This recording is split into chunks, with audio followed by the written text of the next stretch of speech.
This is the International Cannabis Business Conference Barcelona 2023. Don't forget the party tonight at the Hotel Arts at 9 o'clock. Also, we have discount tickets for Berlin, which will be in late June in Berlin, but you can buy the tickets here today. And Nick will be out in a minute, and there's more exhibitors upstairs. And then after Nick, we're gonna go to lunch. And then we have a bunch more panels toward the end of the day. We're searching for a microphone. If you have a microphone in your pocket, give it back. We'll find it. We're good? We got them all? Okay. Oh, one was in the couch, huh? That's what happened. All right, never mind. We found a microphone. Problem solved. Thank you all for helping out. We appreciate it. And now, coming to the stage, he's the managing director of Multiverse Capital and the CEO of 3C Consulting, and he's gonna break it all down for you. I always look forward to his talks when he's here. Let's hear it for Nic Easley.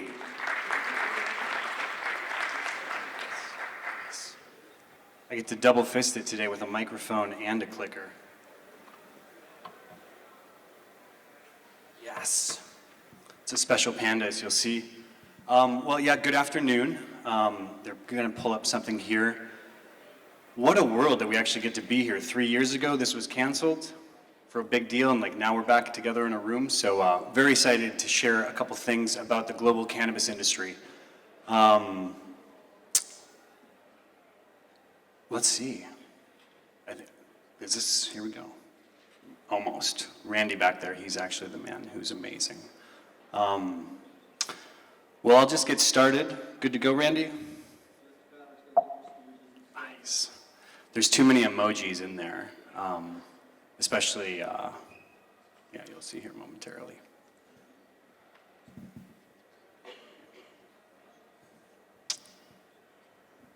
All right, well, I'll get started with a little bit. So we're in Spain, which is kind of interesting because you think about 500 years ago, places leaving Europe to go and look for new resources around the world. And what we're starting in other countries is now going to be coming back to here. So it's almost the reverse of things about 500 years ago. So back in the day, let's go look for gold. Let's go find all these amazing opportunities, right? Because Europe, people have been here for a long time. Opportunities are kind of sparse. Civilization's been going on for a while, and there's not very common that a new commodity or a new business will just pop up and change a nation or the world. And that's pretty much what we're doing here now. A little disclaimer, I just have to always start. I'm not a lawyer, I'm not a CPA, I'm not a financial analyst. Use professionals if you're gonna get into this space. I've been in the cannabis industry for over 16 years, and without good lawyers, without good accountants, you are completely screwed. Because this is all brand new. And they're not gonna be right all the time, but if you don't use them and you go in this alone, you will lose 100% of the time. I will say some things that may or may not offend you, most likely, depending, especially if you're from Canada. Apologies in advance. But it's just from what we've seen from working for so long. So like I said, I've been in the industry for almost 16 years, originally from Wisconsin, small little place. Was in the military, es por eso hablo español, entonces de vez en cuando estaré hablando en español o en inglés, quién sabe, pero yo era lingüista para la Fuerza Aérea, es por eso hablo así. So, yeah, was a linguist, speak a few languages. Got hurt in the service, found cannabis in 2006 in Colorado. So, Colorado is kind of important because we were the first state to ever legalize medical for commercial uses, not like nonprofits in California in 1996. And we were also the first state that legalized adult use or recreational cannabis in 2012.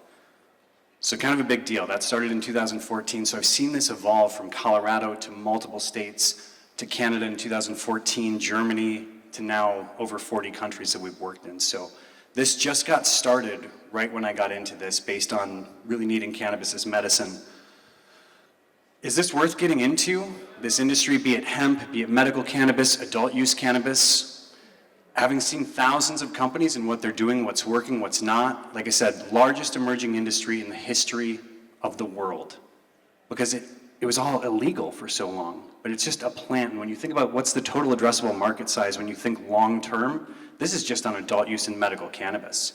This isn't including all the awesome parts of hemp, like paper, textiles, protein sources, plastics, all of those really sexy things that we love hemp for that no one cares about. Mostly they care about CBD, Delta 8, THC 0, all these other random things they can do with hemp quickly to make money instead of the long-term sustainable uses of hemp, which will be fucking incredible once we're able to overtake cotton and paper and all those things.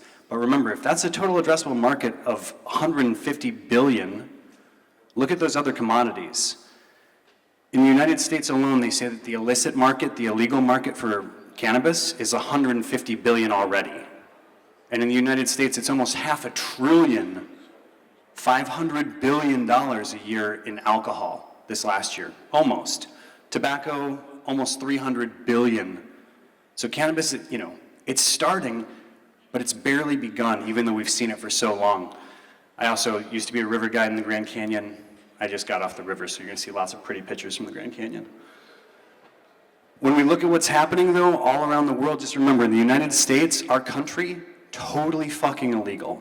Like, it's the same as heroin, marijuana, cannabis, heroin, same. But states, unlike countries in Europe, can do what they want. States have rights, and they've legalized medical and adult use. So just don't be confused when you look at the United States map. It's not legal there as a country, but in the states it is, which we'll get to. But this has been going on for a long time. And some of us, especially here in Europe, you think this is happening so slowly. Because you look at what's happening in America, there's social use consumption lounges in Las Vegas. Adults 21 years old, they can go into a store and buy cannabis, edibles, anything.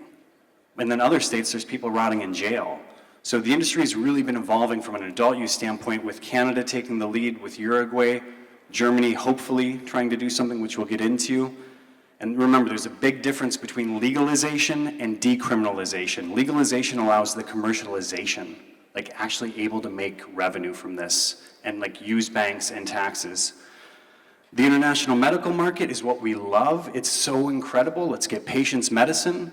We're using compassionate care laws and going through those from like the United Nations drug treaties to actually legalize. But international medical cannabis, the thing you must remember, that's doctors writing a prescription for something. And that's an API, like active pharmaceutical ingredient. In the United States, doctors make recommendations, not a prescription, not covered by insurance. Recommendations are what allowed the industry to proliferate. So everything you hear about medical cannabis in the United States is very, very different than international medical. And how many doctors are willing to actually write a prescription for something? Not that many. Because remember, the last, 70, 80 years, doctors were just told that, marijuana is the devil, it's horrible, it's a narcotic, it has no medical value. We all know that's not true. So that paradigm is definitely changing. When we think about the United States, though, far away, not legal at all, like I said, but this is where all of the revenue, all of the product development is pretty much happening. You compare the whole world and everything that happened this last year, the United States, about 34, almost 35 billion in revenue of medical and adult use combined. That's not the illicit market, that's the state legal markets. Canada, a little over 3 billion, international medical, less than $1 billion. So almost 40 billion total, and 37 of it, or 35 of it almost in the United States. And that's not even legal as a country. For the states that have done this, Texas also has a medical program. I had to put the little green arrow, but California started this in 1996 with medical. But when you look at the adult use states now and what's happening, and almost half of America lives in a state where you can buy cannabis, but it's not even legal in the country. This is the market where you're going to see what works, what doesn't. And yes, taste profiles are different. Every country is completely different. But the opportunities and what we can do in the United States, we're following regulations of each state, and states have no fucking idea how to do whatever they're doing. They each come up with their own rules, their own license applications, their own product development standards for testing.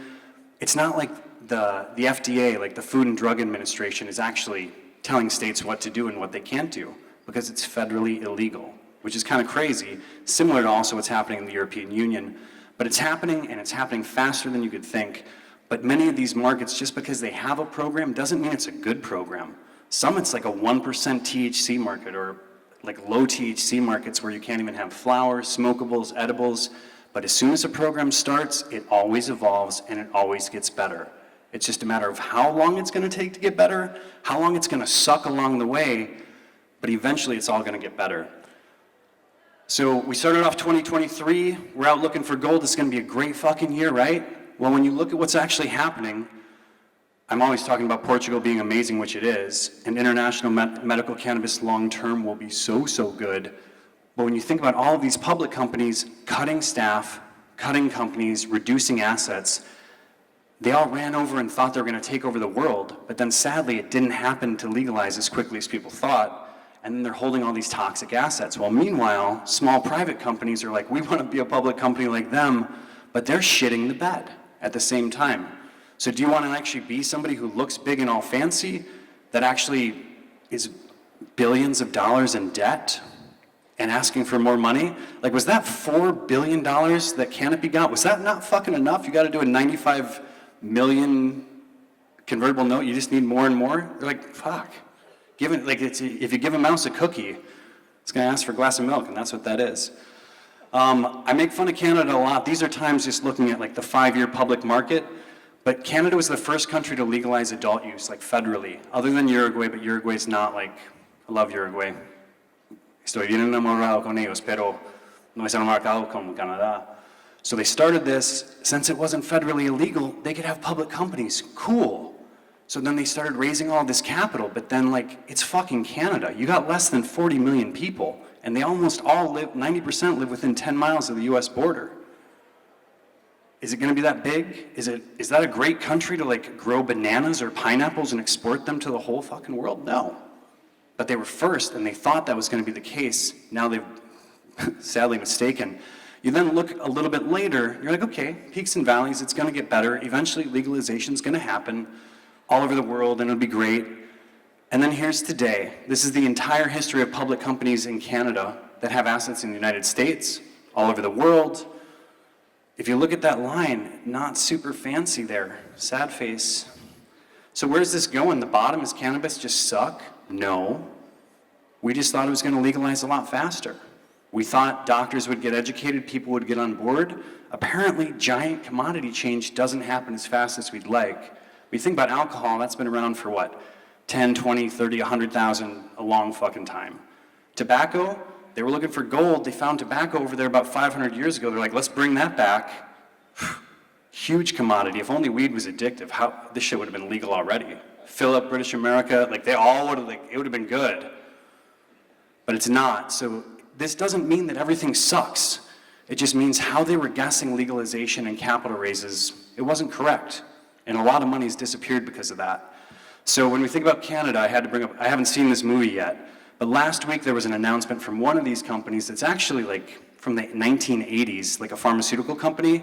There was this news like, hey, they got approved to have cocaine. It was like this much cocaine for clinical trials and research, and to import leaves to do like not legalized cocaine. But everyone's like, fucking A, weed first, now this.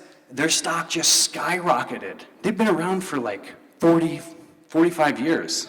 They make like $3 million in revenue. It's a nothing company. They made more in that one day in stock than almost anyone in this room's whole family would make in 3 generations. But it all disappeared because these bubbles and these news and people jumping on like little things, it doesn't happen. So it's like a fucking bear on cocaine just destroying crazy shit. It's not gonna work out well for anybody, not even the bear. So just as you're navigating this world, especially here in Europe, think about like, don't be like Cocaine Bear. Don't hear like, oh, safe banking is gonna pass, or like this is gonna happen. Germany's gonna legalize, like, let's buy millions of dollars of real estate. It'll be like just like Canada or California or Colorado or New York or New Jersey. No, this is fucking Europe. It's gonna be different, and don't just jump on some of these news items. Yeah, again, fucking Canada. I had to say though, that's a tundra swan, so I had to put up the Canadian goose. I used that years ago, but I just fucking love that. So just don't do what Canada did. No offense, Canada, but like, there's a different way you can do this in Europe. So hey, Europe, new opportunity. It's like we discovered a whole new continent, except for in reverse, right? All the stuff we've been doing over there, but granted, the Netherlands and the coffee houses and the genetics, like the history of this market in Europe, blessings. Y'all have been dealing with the same things that we have, but just you haven't had the same opportunities. You got the Netherlands weed experiment, these social clubs in Spain, Germany's new program. But when you think about like big brother and big sister, I like to call these two, like this is not like states, you know, countries, but you're members of something that's kind of significant and not just gonna let you do whatever the hell you wanna do. So when you think about like the population, the medical market, what's happening, like German import side, like amazing that the bee farm started that, the Netherlands allowing Bedrocan back 2005, like medical cannabis is evolving in Europe amazingly, but not fast enough and at higher standards than anything in America. Problems though, same shit, different day. These are all the public companies here in Europe that are like, hey, we're gonna fucking take over the world. We're European public companies. They're coming to the show about 8 years after Canada. Nobody's looking that great. And the ones that are actually bona fide are doing other things, not just weed. Sorry, it's like, that's a nice picture of Tapete's Canyon there in the Grand Canyon I like a lot. So like, don't fall off the cliff, don't do the same shit. Same things are happening over here that were happening in Canada. This is kind of a big deal, I talk about this all the time, but remember, December 2nd, 2020, we rescheduled cannabis internationally at the Commission for Narcotic Drugs. Pretty awesome, during coronavirus. Ukraine voted for it. Down at the bottom, big deal. This is not even 3 weeks ago. The European Commission literally is suing Hungary in international court for not voting with them for the scheduling. Hungary's like, we're not ready for that. But they all said as part of this European Commission, European Union, like we're gonna do shit together, we're all homies. They just didn't vote to like reschedule cannabis. And they're fucking taking them to court? What the fuck do you think that the European Union and the European Commission are gonna do when it comes to Germany legalizing adult use? Awesome, which I'm all for. It's just, remember they said like they will legalize it and draft all their laws. And I know we've talked a lot about Germany today before me, but I'm also a realist. It's not gonna happen as fast as you think. It's not gonna be how most people think. And big brother, big sister, also dealing with a fucking war in Ukraine right now on your border. Like, there's other things that are a little bit more important than like how Germany's gonna legalize weed. But if they just do it for adult use, it won't be like how we do it in America. And it won't be like it's been done anywhere else. In Germany, Europe, they are big, huge GDP, 90 million people, but it won't be the same. So when we're thinking about like, look at all the Canadian companies that came and tried to take over Europe, whole bunch of shit, again. Like they just like put up their feet like they're at Nankoop and thinking the world's just gonna be great, we're taking over the world. Not looking that great, selling those assets. Switching over to Spain, we're here. Social use kind of consumption lounges, but not really, you know, we're all medical patients with our little fobs and so forth. But tolerated programs are different than legalized programs. And what happened this last week with the Spanish Parliament, which you guys all heard about earlier today, very much indicative of what's gonna happen. Other countries are gonna keep pushing bills forward, just like in America, and they're gonna hit a lot of roadblocks or those steamrollers. But at least, remember, like this is a medicinal plant, we're all related. Patients need safe access to medicine first. But medicine is really hard to like educate doctors about, and everyone's already using this plant and product. So like what modalities are gonna work here in Europe, and how are you gonna capital raise and grab those opportunities? That's really what I like to help navigate. Switching to the world here, Latin America is one of my favorites. I mean, you look at some of the farms that we've helped to develop and the things happening in like Colombia or could be happening in Peru, with Uruguay, with their adult use side and their medical side, with like free trade zones and large cultivation and imports, well, mostly exports. Not much is being imported unless it's just for fake news so that they can have higher priced stocks. But like massive production gonna be happening here long-term for medical and adult use. It's just where the sun grows. It's the same with like Thailand or anyone near the equator. But like major things happening here, but it's just gonna sit, hold, do the right thing, not make a ton of money. But long-term, like where does coffee come from? Where do bananas come from? It's not warehouses in Canada. It's not greenhouses in Denmark. It's not even warehouses in Germany. Maybe in the beginning, but it's all changing. You think about Africa, Africa's been a little slow. South Africa was really the first big mover. And then like Lesotho, Zimbabwe, and then you had like Swaziland doing things, but Africa has been a lot more complicated than most people thought. But also like with South Africa, with SAPRA and some of their changes, like pushing towards adult use or decriminalization, a lot of developments have happened there, but not tons of exports yet. but it's definitely one of those markets that like long-term, you know, when you're thinking about like Malawi legalizing medical and some of these other countries, the opportunities could be vast coming from Africa. Asia have been slow as hell. Thailand was kind of an accident where it's like they really confused decriminalization with legalization. They did medical in the beginning with the university and it was like, this is awesome, wow, they used to put you in jail and kill you. Now medical research with the college, cool. And then they're like, hey, decrim, everyone's like, that's legalized. And then it kind of like the cat's out of the bag right now and no one really knows what to do, including the Thai government. But then it's one of the only countries that's a PICS country, one of those PIC-S countries where it's the same pharmaceutical development standards as the European Union and the FDA in America. That's why like Thailand is like potentially beyond incredible long term.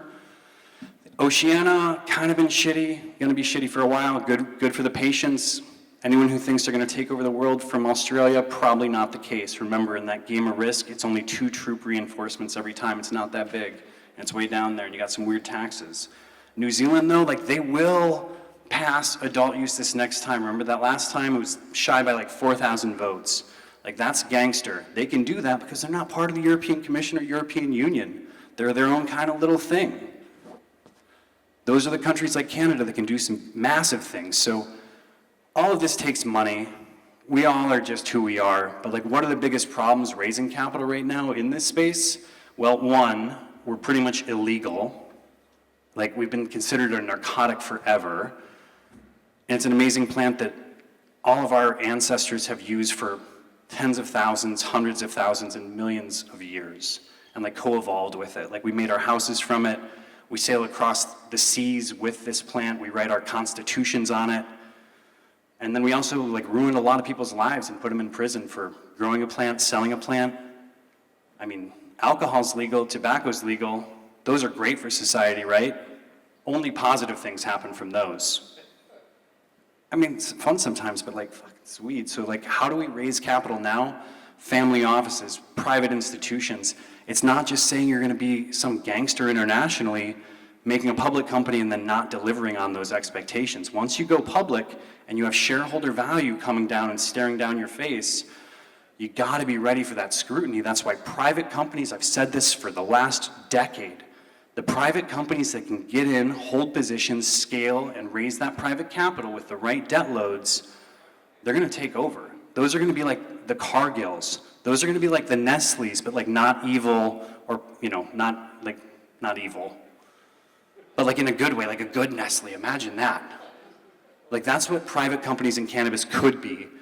But so many startups, remember, we're a startup industry, it's brand new, full of startup companies, and 99% of those companies fucking fail because business is hard. You got people doing things, changing regulations, people die, there's fucking wars, resource stuff, pandemics, like it's hard to run businesses, if any of you do.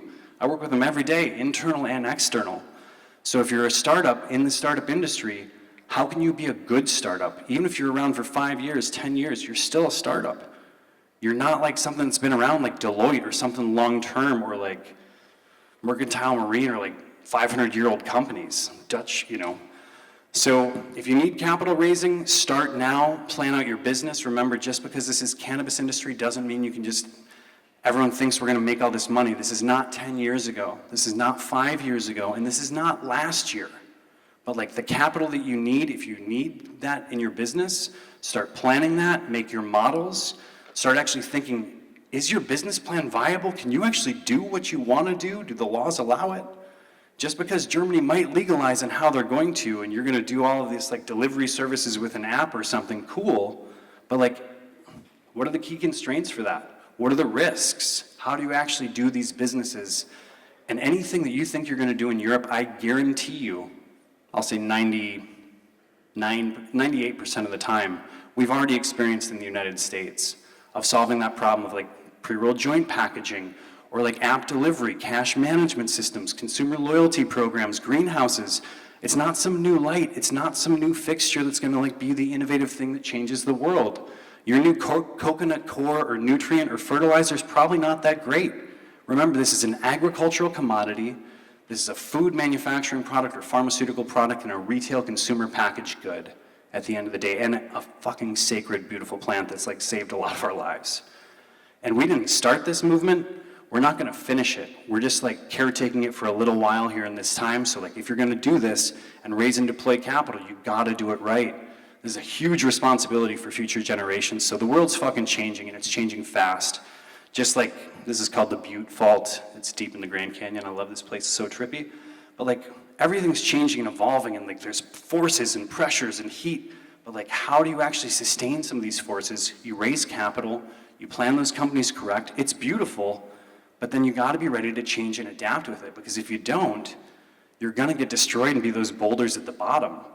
And Europe is not gonna be that different than America happened, at least in terms of time, but like, we're all people.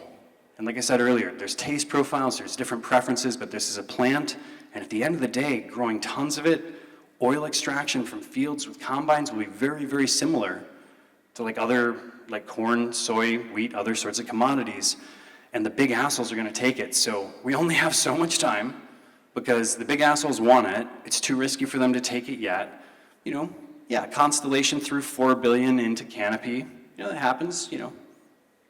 I don't want to say that $4 billion is a drop in the bucket, but no one's in it yet. So if you're in this, and when those changes happen, just like in America, when federal legalization happens, those companies that have massive market share and position in all these different little states, because if I grow cannabis in California, I can't sell that in a company in Colorado.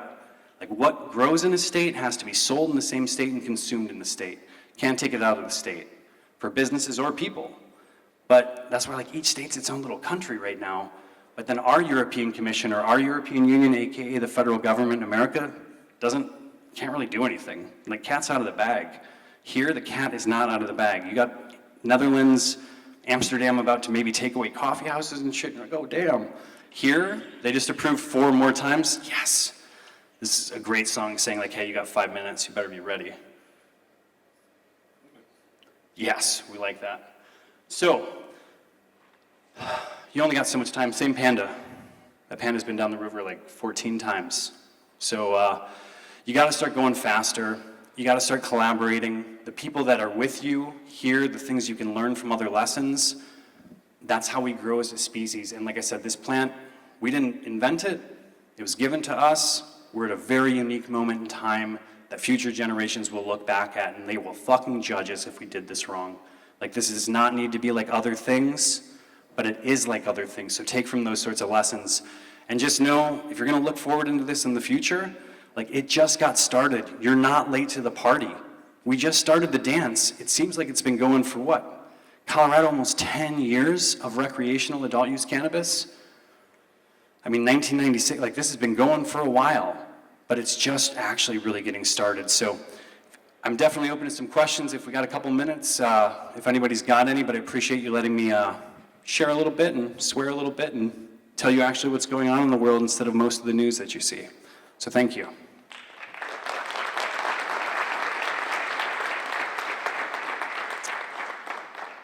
Anybody got anything, want to refute something? Educated them completely. Truth indeed. That's a good way to start. Well, enjoy lunch. Great to talk to you all. If you got any questions, we'll be around outside later this afternoon. But thanks for coming. This is revolutionary.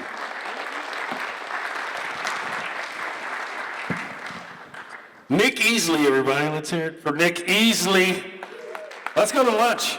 We have an hour. Be back at 13:45.